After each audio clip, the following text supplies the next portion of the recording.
Welcome to another edition of the Unsexy Businessmen Podcast, where we talk about all things unsexy businesses and entrepreneurship. I am Alex Skinner, joined by my brother Aaron Skinner, and today we got a special guest, everybody.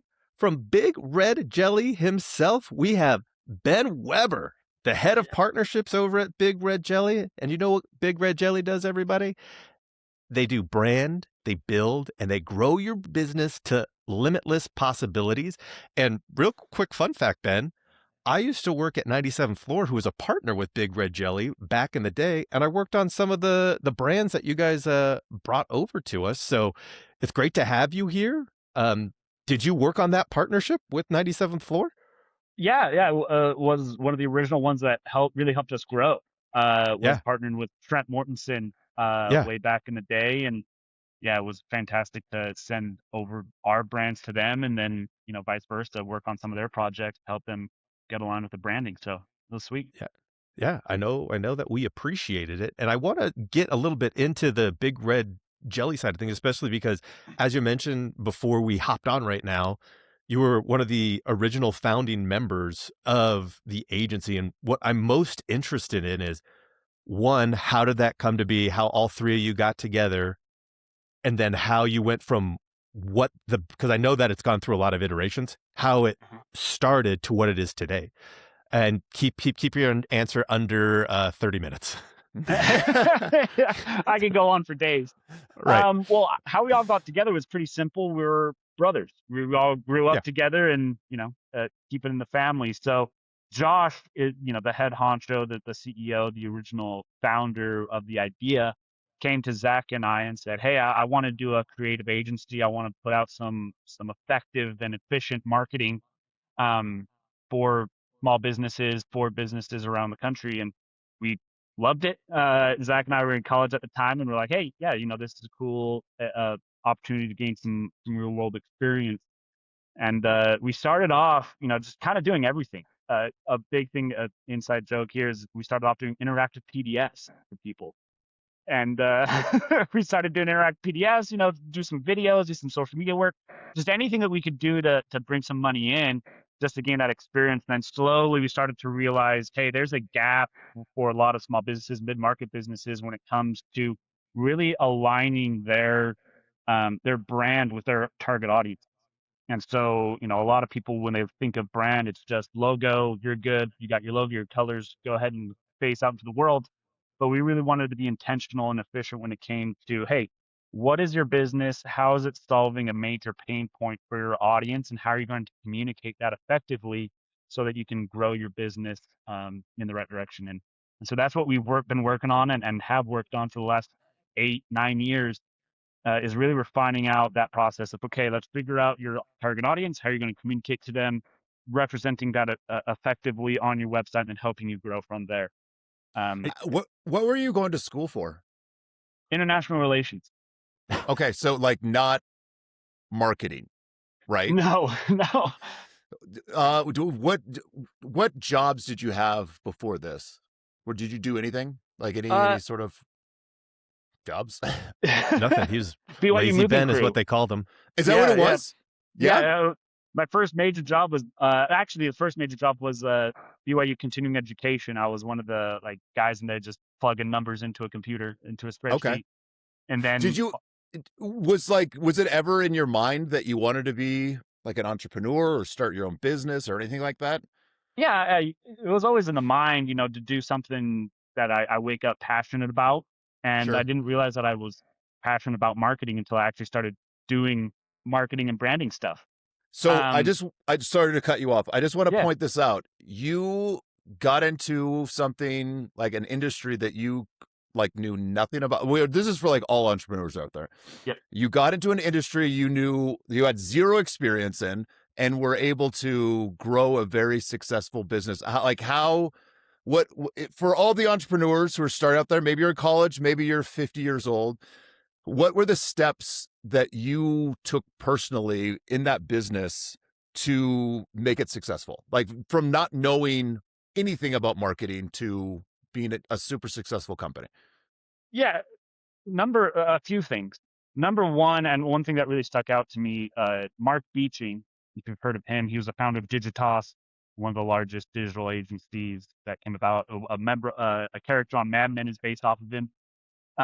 He had an interview where they were asking him, very similar questions of like, hey, how'd you get started? Like, one of his greatest ideas was that American Express membership program.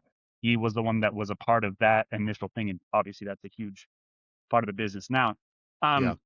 And they asked him a very similar question, like, what did you go to school for? What did you study? What was it? And he went to school for children's theater, and he graduated in children's theater. But the way that he framed it, he said, yeah, I went to school for children's theater, but I learned how to apply that into my work, into what I do. And so Sure. the way that he explained it is you got to take a complex idea like Romeo and Juliet or anything like that, simplify it down so that children can understand it and recreate it, but leave it complex enough and profound enough so that when the parents and the guests come and watch it, they get something out of it. And Right. he likened that unto branding, right? He said, isn't that just taking a complex business idea, complex product or whatever, simplifying it down so your audience can understand it in 10 to 30 seconds, but leaving it complex so they can really dive into the nitty-gritty aspects of that brand. And that's stuff. I saw that in my freshman year of college, and I really loved that idea. And so that's where I took that experience of studying international relations and said, well, international relations is very similar to branding. It's how do two different groups of people communicate? How do you get across communication barriers? How do you relay complex ideas to different groups that might oppose those ideas? So that was one big thing of just using my experience, using things that I was learning at that time, and finding ways to apply that to what I was doing and working on is number one. And then number two, find that area within it that you are passionate about. I'm passionate about, again, the partnership side of things, of working with 97th Floor, working with other agencies, working with fractional CMOs, working with people and having their ideas come to fruition, then seeing that benefit for the businesses that we're doing the work for is something that I'm passionate about. And so applying that and diving into the research, finding out best ways to make that happen through trial and error, through other people's experiences was a big benefit as well. Was it pretty overwhelming in the beginning when you were first starting out trying to figure out that aspect of it, of applying what you learned in college to your business venture?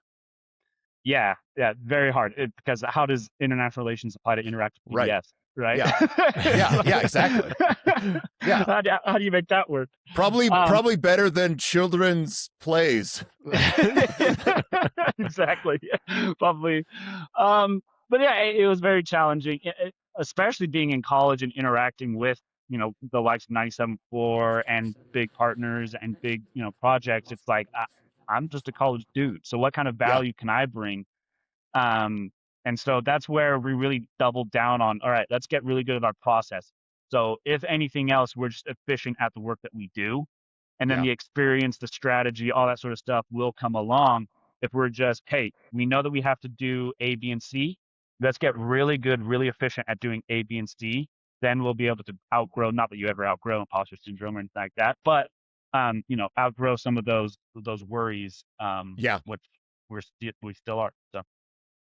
Was that like a process from the very start? Like, because obviously we preach standard operating procedures religiously whenever we're talking about this. How early on did you guys realize, oh, we just need to process this really? Like, was it at the very start and that's what's led to this great growth? Or was like, there's a moment where you're like, oh, and now we're going to start growing? How did you guys figure out like, yep, let's just document this? Yeah, it was very early on. Josh, again, has a great mentality when it comes to it, where he says, be excellent at everything that requires zero talent. And that is process stuff, right? Where it's the follow-up emails, the check-in emails beforehand, it's the reminders, it's all the sort of things that are just, that you can process out, and that leaves more room for creativity. And Josh gained that experience from working with other agencies. He saw that there was a lot of, fluff and fat that could be trimmed off. And so he applied that experience really well to Big Red Jelly and said right from the get-go, hey, if anything else, we're going to be efficient and processed no matter what. And then, creative will come. So Ben, would you say the small, unsexy things that you are doing in business are crucial in order to make your business successful? Absolutely. Yeah. Yeah. I mean, it's not sexy at all. And Great. Josh can attest to this, time and time again. He sat long into the night for weeks of just, all right, how do I automate this little thing in our Mhm. CRM into Yeah. our project management tool? How do I do that? And that I'm sure it'd be great to watch that on YouTube, but you're not going to get millions of views on that sort of stuff. You're not going to Right. talk about that sort of thing. It's not sexy at all. It's hard. It's frustrating at times, but it pays huge dividends down the road. Right. What were some of your, like, especially, I mean, in the beginning or even just a few years in, what were some of the struggles that you guys were running into, and how did you get over those? Because every business is going to have their ups and downs. So what were some of those that you guys experienced, and what did you learn, and how did you kind of pivot to grow? Ugh, how long do you guys have? I know I'm supposed to keep it under 20 half an hour, seconds. You have 20 seconds. but a lot of challenges. Obviously, the biggest thing, especially on my side, is sales. Mhm. Finding out how to make sales, especially in the Mhm. agency world. It's, really hard. Cold calling is almost non-existent when it comes to agency world stuff, right? Right. Everyone's getting talked to, everyone's getting sold to about marketing, about all that sort of stuff. So one of the biggest challenges, at least for me, was how do we find a more efficient and effective process to make these sales? And that's why we really leaned into the partnerships, because we Mhm. saw, hey, we're really good at the branding and website design stuff. There's agencies in the valley across the country that only do SEO, only do advertising, do a combination of the both. And a lot of the challenges that they were facing were, they wanted to run these ads, they wanted to run SEO campaigns, but they weren't effective because they're sending them to a landing page that wasn't converting, or their brand wasn't communicating to their audience. And so, really had to figure out how to make those partnerships work. And that was a big learning curve for us, because the first 3 years it was guerrilla marketing. It was guerrilla sales, Yeah. going networking groups, all that sort of stuff. And it was just Mhm. banging our heads against the wall. But once we figured that one out, it was super helpful. So the partnerships were a big deal. How are you getting those partnerships? I'm assuming you're just spam emailing everybody and cold calling. That's the most effective way. One of the biggest partnerships that we got, one of our first big ones, was with Disruptive Advertising. Shout out Disruptive. And Josh ran into him at a barbecue, and they just got to talking. Who's the owner of that? Jake Bagscard. Ah, I know Jake. Yes. Okay. Yep. Yep. It ran into, it wasn't Jake, but Steve Covey, John Covey, Mhm. was one of the executives there, and they just started talking at barbecue, and Yeah. realized that mentality was the same, that there were gaps within each other's businesses that could be solved by partnering up. And so once we had that one, we worked out the process, figured out, hey, how is this going to work? How is this going to look? And then once we saw that we were able to replicate that and be effective in it, we were able to take that to other agencies and cold call or cold email and say, hey, we're doing this with Disruptive. We'd love to try it out with you guys, you know, and figure that out. And then obviously networking groups are huge as well. How effective was the cold emailing and cold calling in your experience? Truly cold, not at all.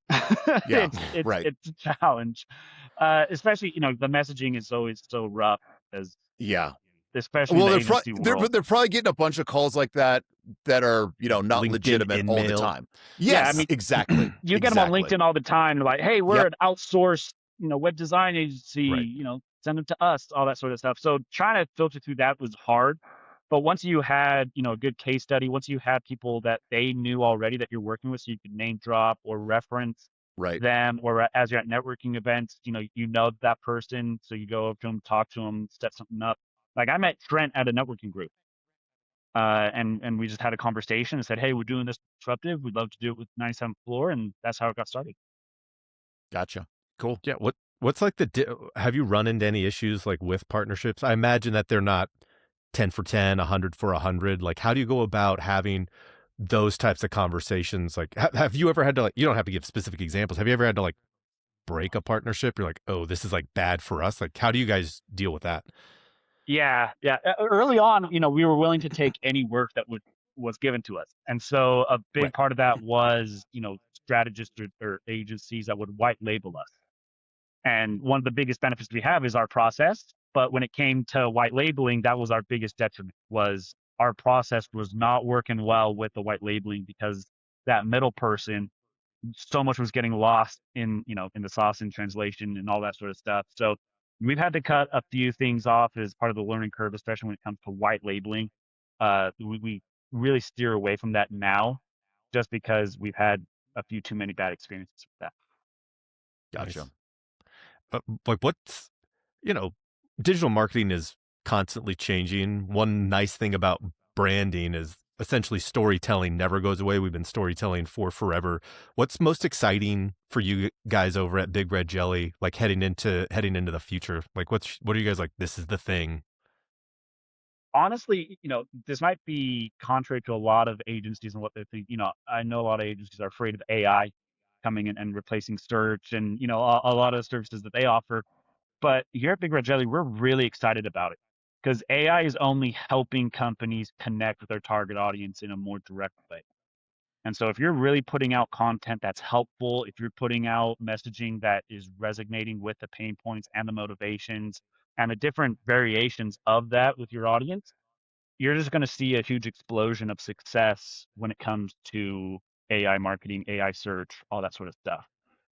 We're really excited about it because it's dropping a lot of the best practices approach of a lot of the marketing, where it's just, hey, we need to do a bunch of backlinks and a bunch of keywords and a bunch of blogs, but they're not necessarily answering questions that their audience is asking.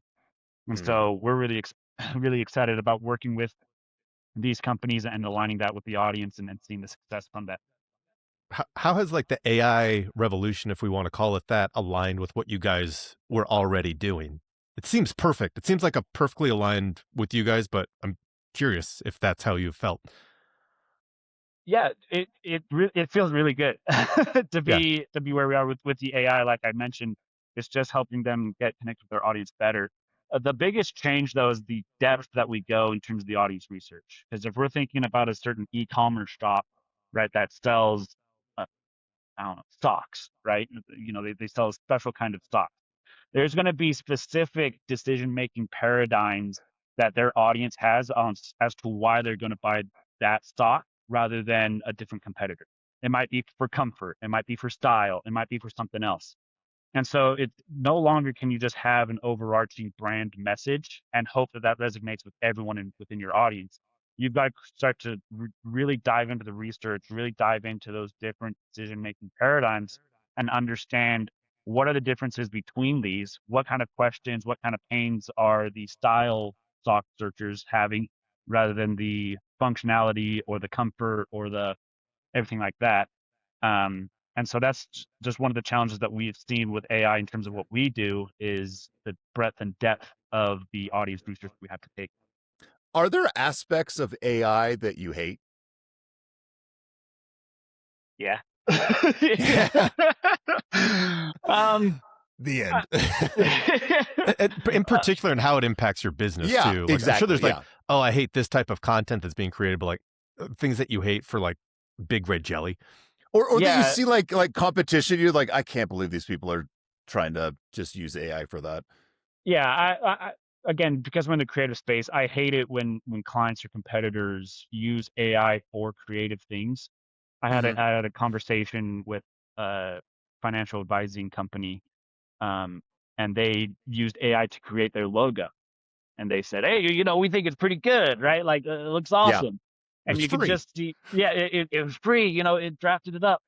It's like, yes. And everyone has different opinions when it comes to their logo, but the details of it just doesn't feel right. And there's no research behind it. It doesn't convey an effective message to the audience on that first look of the logo. That's something that really bothers me is there's fantastic creatives all around the world, in Big Red Jelly in particular, but all across the country and the world. And replacing that creative aspect with a bot or an AI is just heartbreaking for me. It sucks to see. It's great to use AI for research to be creative, but using it just as your creative source, that's frustrating. Yeah. How do you like convince clients not to use it? Yeah, it really goes back to the audience research, right? And it's like, hey, what kind of emotion or feeling are people going to see when they initially see this logo? Have you done any research to that? Or did you just put in cool mountain logo in Yeah. Grok and, get something out of it, right? And how does That that looks logo, cool. yeah, exactly. How does that logo convey to the rest of your brand? What is the overarching message and theme, and how can the variations of that impact your brand and the different services and products that you're offering? That's really what we want to do is yeah, it's more than just a picture. It's, what's that initial feeling, and then how is that going to carry out throughout your experience with customers? And not only that, but also like how many other people put in the exact same prompt and got the exact same logo, Yeah. right? Like, Or let's- slightly different, but it's Yeah, like, oh, just you can tell this all barely- came from the there's same source. one Yeah. more ridge or Right. whatever. Yeah, exactly. There's nothing And- unique really about it. Yeah. And I'm going to give credit to the general populace. It's like eventually, people are already seeing AI ads, and you can see the negative effect of people that have like, oh, come on, Yeah. like, Yes. you've seen this. And I think people are going to get better and better at identifying AI stuff, and they're going to notice that's inauthentic. It's Yeah. not genuine, and they want to do business with people that cut corners and find cheap ways to do things. Yep. Yeah, I asked that question because obviously I deal with clients quite a bit, and a big push is trying to get as much juice out of the squeeze as possible. So you see a lot of these people who are coming in and being like, all right, so before it would take us 40 hours, 100 hours to create your website, create your brand, like whatever, throw your number on that. But now we can use these AI tools and it will be half the price and half the time, but the output might not be like, but you don't know until the output has been created, right? Yep. I've seen this with people who come to me to like just audit, just look like, hey, so like how's this agency doing? How's this freelancer doing? And it always comes back to what the end goal is. And I think it's a great opportunity for a lot of agencies to, it's almost like you're just waiting for, we're at like this, Aaron and I were talking about this the other day. Like, I think the AI bubble is less about like all of these businesses going out of business and more people just wanting to move away from it. Like you were just describing, Ben, where it's just like, that's fake. That's fake. That's fake. I now am apt enough to be able to discern when something is real or is not. And so you're going to get this swing back. Like all these people, like I've been able to steal business from you because I can do 20 articles compared to your 5. But then it's going to be like, but we saw nothing come from that. Yep. So I'm just interested in how to have like those conversations. Because when I have those conversations with clients, a lot of times it's like 50-50. It's like, output, like for us, output and these vanity metrics are super important. And then usually business owners are like, nah, like it's the bottom line. How much money is this actually making us from the investment we put into it? AI is a wild space. Yeah. Yeah. And the thing that'll always be consistent, in my opinion, and we had a great event with this with Pressable and Automatic a couple weeks ago, is human connection. Mm-hmm. And it's like, you got to convey that from the very start of your brand all the way through consistently to really make that shine out. And that's going to become even more important as AI starts to evolve and progress. People are going to hunger more for human connection than ever before, in my opinion. Yeah, no, I agree. There's nothing more frustrating than when you're trying to reach out to a company and all you're getting is the AI bots doing whatever that can't answer your actual question. And then eventually you have to talk to a human anyway. It's like, why did we go around this whole rigmarole when I just could have talked to somebody? So yeah, I totally agree. Yep. Hey, Ben, I have a hard left turn. Oh, wait, you got something else? No, I was just going to say, I mean, it's like calling, the insurance companies. It's like, Yes. Representative, just get me on the phone. Yes, exactly. Zero. Yeah, Alex, we were seriously, we had I think one of the podcasts was one of the things we were just complaining about the whole time was just like, we just want to talk to real people. My thought of it was though, like the kind of the next generation, we're kind of the old men yelling at the clouds right now, but this just maybe the AI is for this next generation who they don't like to talk to people and they like to do everything through chat and so I don't know. So I don't know if that's an aspect to it where this next generation of kids as they grow up, like I never want to have to talk to somebody or interact with somebody. So I'm not sure. I'm not sure if that's going to maybe swing back more towards we just want we want to talk to a robot. That's all we want to do. But I don't know. Yeah. Right now, I don't think it is. No, I think it might be a variation of that where it's like, Sure. they're so used to communicating, on their phone. I mean, I think I'm on the border of millennial and Gen Z, so I don't want to say those younger guys, right? But I think from what I've seen, yeah, they like to communicate that way, and so I think Mhm. brands and companies just have to find a way to again keep that human connection in the method and format that that generation prefers to communicate. Sure, But sure. whether AI is going to do that or not, who knows? So the left turn Alex was going to ask you about was thoughts on the Iran war. I'm just Yeah. Uh, I'm in international relations, but it's been a while since I've dove into that. Yeah. though the hard left turn, obviously, Aaron and I are brothers, and so it's always a fun dichotomy running businesses together. And I just wanted to left turn on that. How has that been? Obviously, you don't have to go too in detail on if there's like very private moments or anything like that, but like, what's it been like running a business with family and in particular brothers? Yeah. Overall, it's been a lot of fun. It obviously has its challenge and everything, especially in the early days when it was so scattered and not everything was processed out. But the two biggest things that helped us out were number one, knowing what our areas of responsibility were specifically within the business, and having the trust and faith that that would be taken care of. And Zach and I, we said Josh is the guy. He's the head honcho. Not that we said that, but Josh was the head honcho. Um, and uh, allowing him to have that position, and us falling to where we're really good at, Zach on the operations side, me on the sales Mhm. side, was a big benefit. And then number two, putting up, being really good that once you leave the office, you're not letting that, you know, those conversations drain into family barbecues, family dinners, family get-togethers.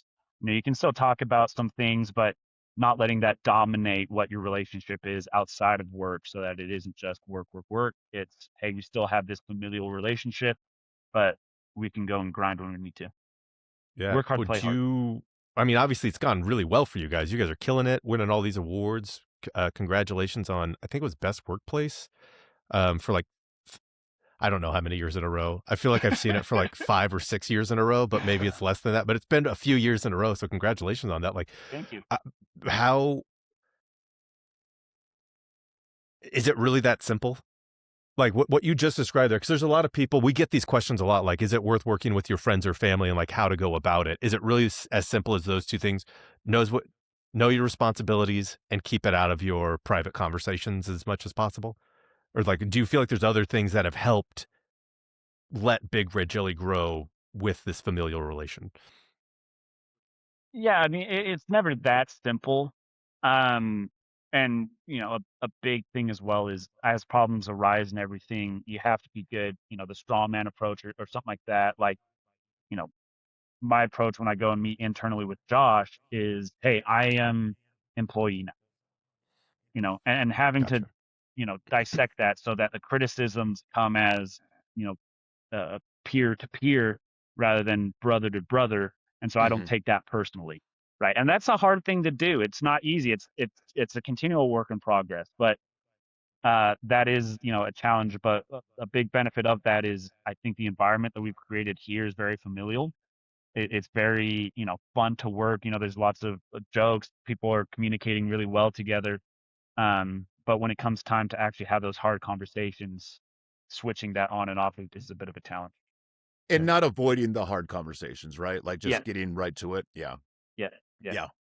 How many employees do you guys have? I think we're at 37 now. So All right.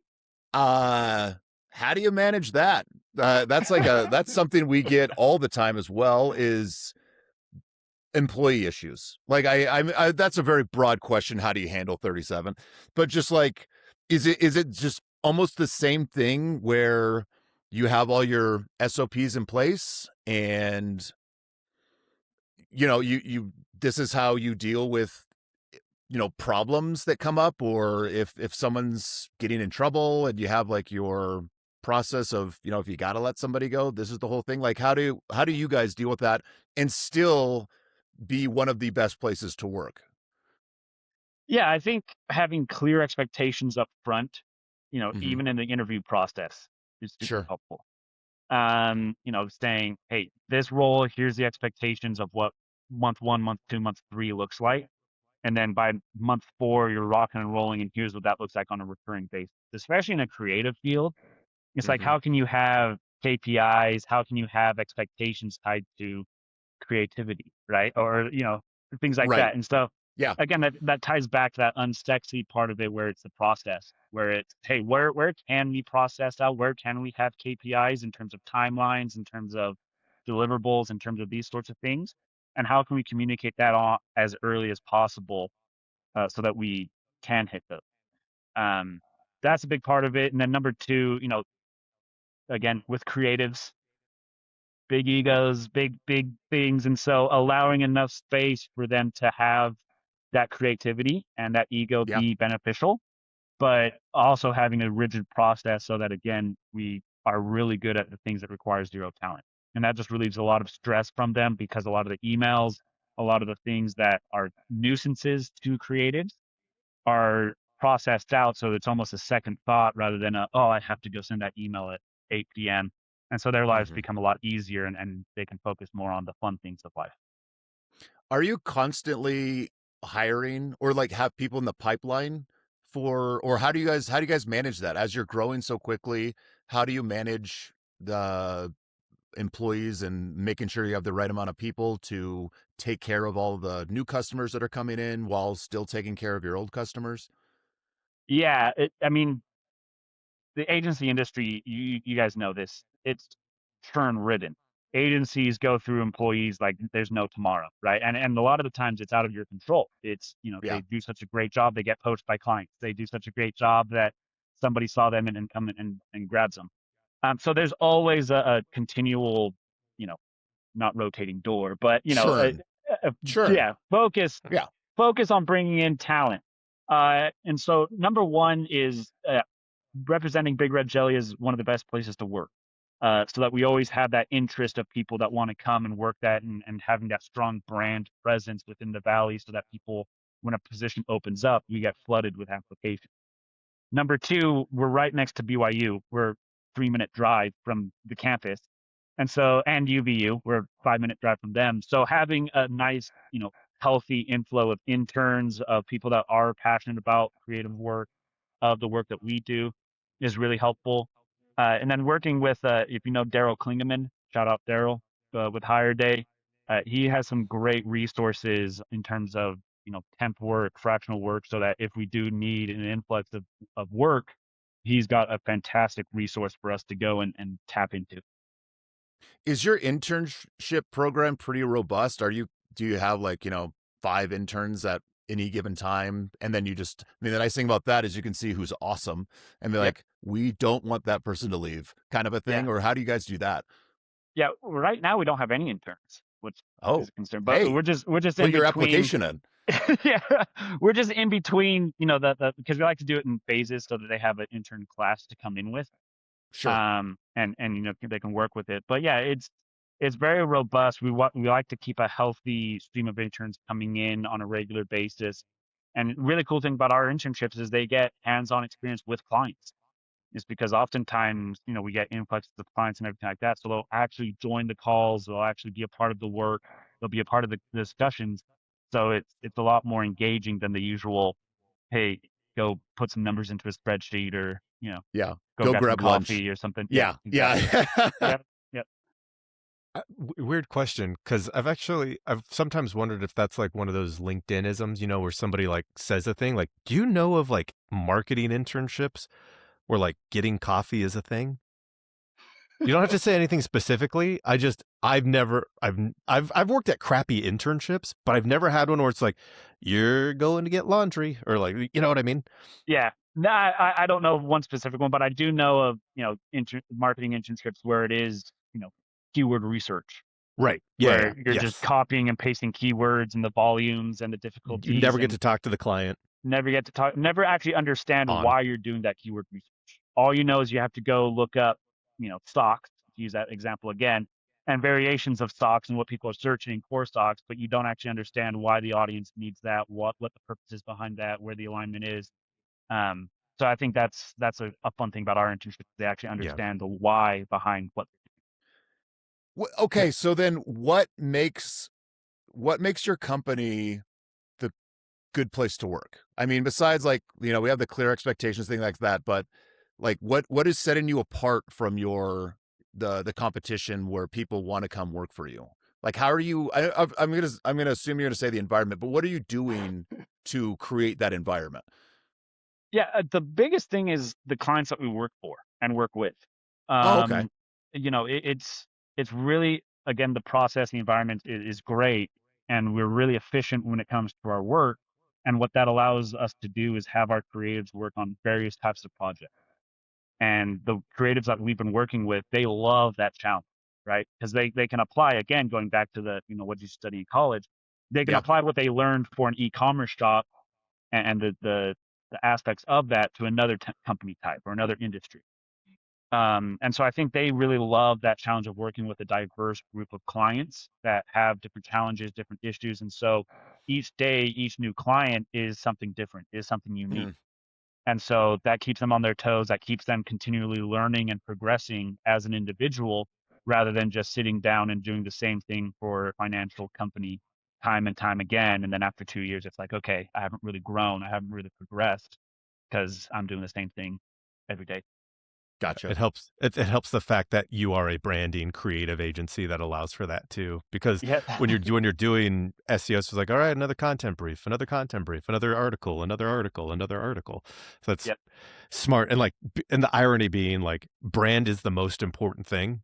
And then Mhm. all of that other stuff are just tactics and things that you need to execute as part of like the entire package. So I love, I've always been a big fan of Big Red Jelly from the sidelines. Like I'm always trying to give you like love on LinkedIn here and there. And even like I said, mentioned when we were partners with you guys, you guys have grown like crazy, and you just seem to. This has almost turned into a promotion for Big Red Jelly. But apologies for that. Like maybe that's a bad thing for us, but no, I'm a big believer that there's pie for everybody, and I Yep. want you guys to get more of that pie because you guys, from what I hear, do fantastic work. Thank you. We like to think so. We I believe did we are. have one more question for you, Ben, then we'll let you get out of here. And once again, thank you so much for your time today. For those budding entrepreneurs out there, like, I love that question that Aaron asked earlier, where it's like, so you went to school for this and then did something completely different. The one thing that you now versus you 8 years ago, like, wish that you would have known to speed up the growth process. Oof. Take your time. Bitcoin. Yeah, yeah. I wish I bought Bitcoin. That would have helped out a lot. Yeah, I mean, create a fantastic product that people love working with, and you'll grow organically. Because the word of mouth referrals are aligning with that audience again. It's all about the customers. And so if you can have a fantastic experience from the first time they see your brand to the time that they're leaving with the final product, if they go, wow, that was unlike anything else I've ever experienced, then that accelerates your growth way more than anything else because you're going to get referrals, you're going to get, reviews, you're going to get an explosion of growth. And again, going back to the AI conversation, it's all about human connection and authenticity, right? If you're there and you're showing that authenticity, you're showing that you care about your clients and customers, that you're giving them the best possible experience of working with your brand, it's just so helpful. And so I wish we had that earlier on in terms of, hey, what is the experience of what is working with Big Red Jelly? What is it of being a Big Red Jelly client that's different than other agencies, and how can we better reflect that more consistently? And we're still work in progress, but once we really understood that and worked on it, we saw a huge influx of growth. Perfect.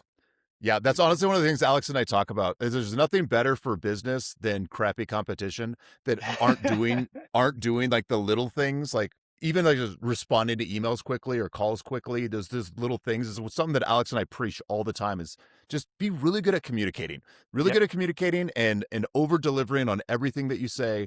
And they're never going anywhere. They're Yep. always going to stay because all the other most of your competition isn't doing those little things, and people notice it. It's that Yep. you're not getting that connection that you were talking about. And so, yeah, dude, that's awesome. Well, Ben, Exactly. we really appreciate you giving us your time today. And we just hope the best for Big Red Jelly and the continued growth. And we'll continue to be cheering you on from the sidelines and in whatever other capacity that we can for you. And for everybody listening today, thank you for listening, and we will chat with you all next week. Thank you for listening to the Unsexy Businessmen. Don't forget to like, subscribe, and leave a review. Now go get to work.